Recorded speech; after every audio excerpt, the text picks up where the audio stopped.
Thank you, Father Kelly, Reverend Fathers, our honored guests, and of course, my dear brothers.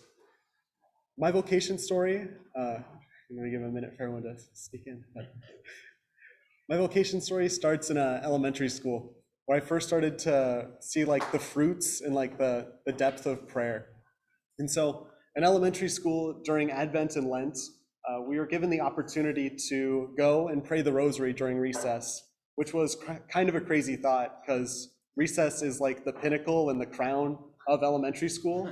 And so yeah, the thoughts of like replacing that with the rosary was kind of crazy. Until one day I went in, I decided to do it, and I walked out with this incredible joy and peace. And so that was the first sign that I was like, okay, there's something here, there's something God's calling me to.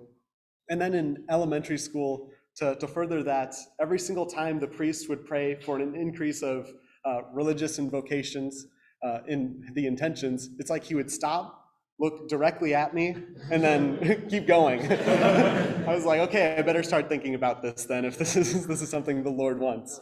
And then fast forward a little bit, I go into 8th grade, and I go to a confirmation retreat. And this is still on the back burner of my mind, like I think the Lord's calling me to the priesthood. And so I decide I'll do this little thing that I like to call the Rose Roulette, where you like pray to Saint Therese, and she sends you a rose and makes the decision for you. Just clear and easy.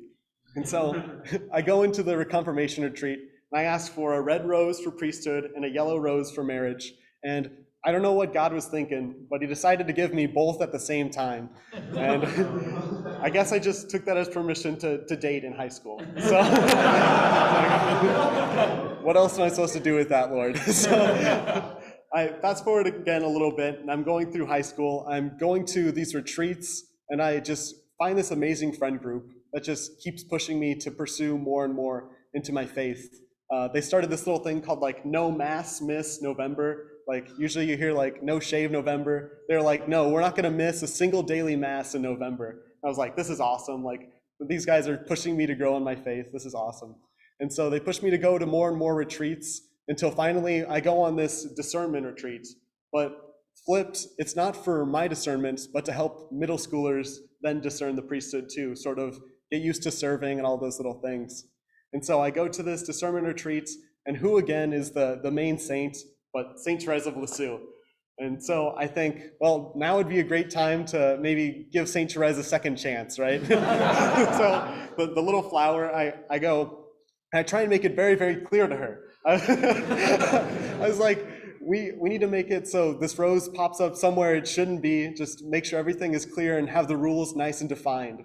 And so I pray this novena, and shortly thereafter, I show up to work, and right in at the clock-in spot, right where there should never be any roses, was a big vase of red roses.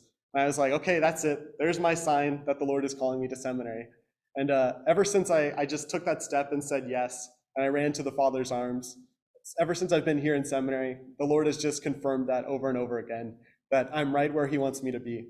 And for that clarity and for that gift of being able to run into his arms, all I can say is, praise be Jesus Christ.